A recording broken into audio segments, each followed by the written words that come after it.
Hello guys, ඔයාලව සාදරයෙන් පිළිගන්නවා මගේ YouTube channel එකට. ඉතින් අද මම ඔයාලට මගේ පළවෙනි වීඩියෝ එකෙන් ගෙනාවේ Windows tips කීපයක් ගැන. ඉතින් වැඩි කතා නැතුව අපි යමු වීඩියෝ එකට.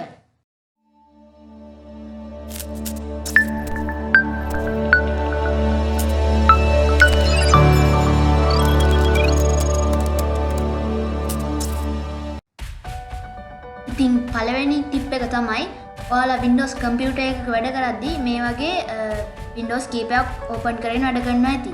ඉතින් මේ එකින් එක ඔයාලට close කරන්න ගියාම කරදර නිසා මේකට පොඩි ක්‍රමයක් තියෙනවා. ඔයාලට පුළුවන් ඔයාලා මේ උඩින්ම තියෙන window එකේ උඩින් මෙහෙම අරන් එහාට මෙහාට කරන්න. එතකොට අනිත් Windows ඔක්කොම ටික minimize වෙලා යනවා. ඔයාලට ආයේ ටික මෙහෙම එහාට මෙහාට කරාම ඒ Windows ටික ආයෙ ඔයාලට අරගන්න පුළුවන්. ඉතින් දෙවෙනි ටිප් එක තමයි ඔයාලට ඔයාලා කම්පියුටර් එකේ Windows key එකයි Shift එකයි S එකයි ඔබලා මේ විදිහට ස්ක්‍රීන්ෂොට් ගන්න පුළුවන්. ඉතින් ඔයාලට නිකන් ස්ක්‍රීන්ෂොට් නෙමෙයි රෙක්ටැන්ගල් එකක් විදිහට ස්ක්‍රීන්ෂොට් ගන්න පුළුවන්. ඔයාලා කැමති හැඩයකට ස්ක්‍රීන්ෂොට් ගන්න පුළුවන්. ඒ වගේම ඔයාලා ඕපන් කරන් ඉන්න වින්ඩෝ එකේ සයිස් එකට ස්ක්‍රීන්ෂොට් ගන්නත් පුළුවන්. ඒ වගේම ෆුල් ස්ක්‍රීන් එකේ ස්ක්‍රීන්ෂොට් ගන්නත් පුළුවන්. ඉතින් මම හිතනවා ඔයාලට මේක වැදගත් වෙයි කියලා. ඉතින් තුන්වෙනි ටිප් එක තමයි ඔයාලට කීබෝඩ් එකේ Windows key එකයි G එකයි press කරලා මෙන්න මේ විදිහට gaming mode එක open කරගන්න පුළුවන්. ඉතින් මෙතෙන්දී ඔයාලට screen record කරන්න පුළුවන්, audio record කරන්න පුළුවන්, ඒ වගේම performance කොහොමද කියලා බලා ගන්න පුළුවන්. ඉතින් මෙතෙන්දී ඔයාලට games play කරද්දී වෙනම screen record එකක් ඕනේ නැහැ. ඔයාලට මේ game mode එකෙන්ම game එකේ screen එක record කරගන්න පුළුවන්. ඉතින් හතරවෙනි ටිප් එක තමයි ඔයාලා message එකක් දානකොට හරි නැත්නම් social media හරි මොකක් හරි type කරනකොට ඔයාලා emojis දානවා. ඉතින් කොහොමද computer එකේ emojis දාන්නේ? හරිම සරල දෙයක් කරන්න තියෙන්නේ. ඔයාලට අවශ්‍ය text එක type කරන ගමන් ඔයාලට තියෙන්නේ emoji එකක් දාන්න ඕන නම් Windows key එකයි මෙන්න මේ key එකයි press කරන එක. එතකොට ඔයාලට මෙන්න මේ වගේ window එකක් open වෙනවා. ඉතින් ඔයාලට මෙතනින් ඔයාලා කැමති emoji එකක් add කරගන්න පුළුවන්. ඉතින් මම හිතනවා ඔයාලට මේක වැදගත් වෙයි කියලා.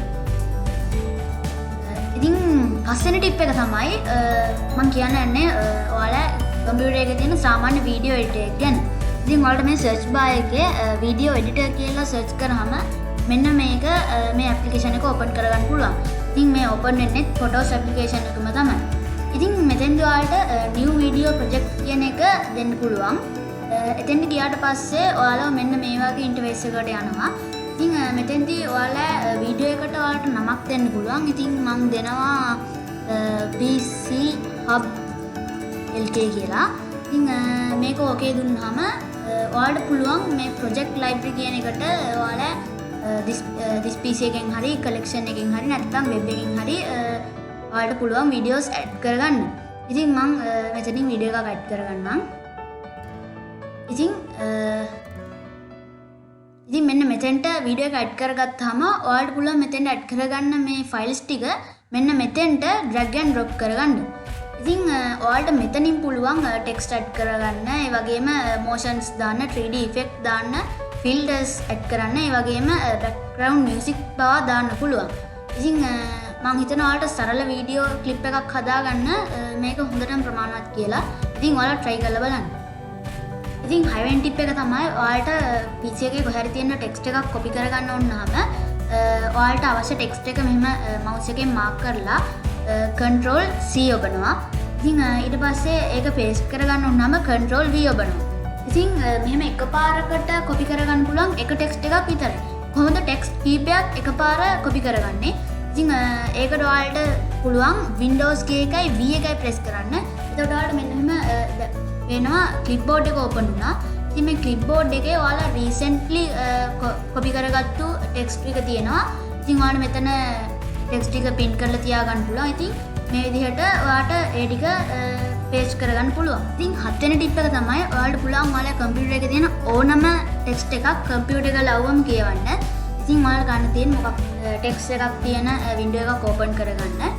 open කරගෙන ඔයාලට තියෙන්නේ Windows key එකයි දැන් ලකුණයි press කරන්න. එතකොට magnifier කියලා tab එකක් open වෙනවා. ඉතින් මෙතන ඔයාලට ඔයාලා screen එක zoom කරන්න හැම පුළුවන් ඔයාලට පේනවා. ඉතින් ඔයාලට තියෙන්නේ මෙන්න මේ icon එක press කරලා ඔයාලට රීඩ් කරන්න ඕන ටෙක්ස්ට් එක උඩ ක්ලික් කරන්න. Discover your next favorite game and boost your gaming experience. ඉතින් ඔයාලා බලාගන්න පුළුවන් මේ විදිහට ඔයාලට කම්පියුටර් එකේ ඕනම තැනක තියෙන ටෙක්ස්ට් එකක් කම්පියුටර් එක ලවම කියවන්න පුළුවන්. මම හිතනවා ඔයාලා මේක අදගත්ත වෙයි කියලා. ඉතින් 8 වෙනි ටිප් එක තමයි ඔයාලා PC එක වැඩ කරද්දි මෙහෙම Windows කීපයක් ඕපන් කරගෙන ඉඳ ගන්නවාදී. ඉතින් මේ ඔක්කොම එකින් එක මිනිස් ගන්න ඔයාලට කරදර නිසා ඔයාලට පුළුවන් අලුත් ඩෙස්ක්ටොප් එකක් ඕපන් කරගන්න. ඒ කියන්නේ සෙකන්ඩ් ඩෙස්ක්ටොප් එකක් ඕපන් කරගන්න පුළුවන්. ඉතින් ඔයාලා පුළුවන් මෙන්න මෙතන තියෙන අයිකන් එක ක්ලික් කරලා අලුත් ඩෙස්ක්ටොප් එකක් ඕපන් කරගන්න. ඉතින් මම අලුත් ඩෙස්ක්ටොප් එකක් ඕපන් කරගන්නවා. ඉතින් මේක ඔයාලට කලින් ඇප්ලිකේෂන් එක ආය අලුතෙන් ඕපන් කරගන්න පුළුවන්. ඒ වගේම ඔයාලට කලින් ඩෙස්ක්ටොප් එක ආය අරගන්න ඕන නම් මෙතනට ගිහිල්ලා ඩෙස්ක්ටොප් 1 කියන එක ක්ලික් කරාම ඔයාලට පරණ ඩෙස්ක්ටොප් එකම ආය අරගන්න පුළුවන්. 9 වෙනි ටිප් එක තමයි ඔයාලට මේ ටාස්ක් බාර් එකේ තියෙන ඇප්ලිකේෂන්ස් Windows key එකයි ප්‍රෙස් කරලා ඔයාලට පළවෙනි ඇප්ලිකේෂන් එක ඕපන් කරගන්න පුළුවන්. ඒ විදිහට Windows key එකයි 2 3 4 ප්‍රෙස් කරලා ඔයාලට පුළුවන් ඒ ඇප්ලිකේෂන් ටික ඕපන් කරගන්න. 10 වෙනි ටිප් එක තමයි ඔයාලට ඔයාලා කම්පියුටර් එක සාමාන්‍ය විදිහට ෂට්ඩවුන් කරනවට වඩා ටිකක් ස්මාර්ට් විදිහට ෂට්ඩවුන් කරන්න පුළුවන්. ඉතින් ඔයාලා ඒකට කන්න දෙන්නේ රයිට් ක්ලික් කරන්න. රයිට් ක්ලික් කරලා මෙතන new කියන එකට යන්න. new කියන එකට ගිහිල්ලා මෙන්න මේ shortcut කියන icon එක ක්ලික් කරන්න. එතකොට ඔයාලට මෙන්න මෙහෙම ඉන්ටර්ෆේස් එකක් එනවා. ඉතින් මෙන්න මෙතෙන්ට මෙන්න මේ ටෙක්ස්ට් එක copy කරලා paste කරගන්න. ඉතින් මම මේ ටෙක්ස්ට් එක description එකේ දාලා තියන්නම්. එතනින් copy කරගන්න. ඉතින් මේක copy කරගෙන මෙන්න මෙතෙන්ට මෙහෙම paste කරන්න. paste කරලා මෙන්න මෙතන තියෙන next කියන එක දෙන්න. ඊට පස්සේ මෙන්න මෙහෙම නමකුත් ගන්න එක ගන්න finish කියන එක දෙන්න. එතකොට මෙන්න මෙහෙම icon එකක් ඔයාලට desktop එකේ පේනවා. ඉතින් ඔයාලට තියෙන්නේ මේක click කරන්න. click කරාම PC එක එහෙම shutdown වෙනවා කියලා පෙන්නනවා. ඉතින් ඔයාලට මේක මේ පල්ලෙහාට ඇවිත්. ඉතින් මම හිතනවා ඔයාලට මේ වීඩියෝ එක වැදගත් වෙන්නේ නැති කියලා. ඉතින් වීඩියෝ එක හොඳයි කියලා හිතෙනවා නම් like කරන්න. ඔයාලා යාළුවන්ටත් දැනගන්න එක වීඩියෝ එක share කරන්න. ඉතින් ආයෙත් අලුත් වීඩියෝ එකකින් හම්බ වෙනකම් ඔයාලට සුබ දවසක්.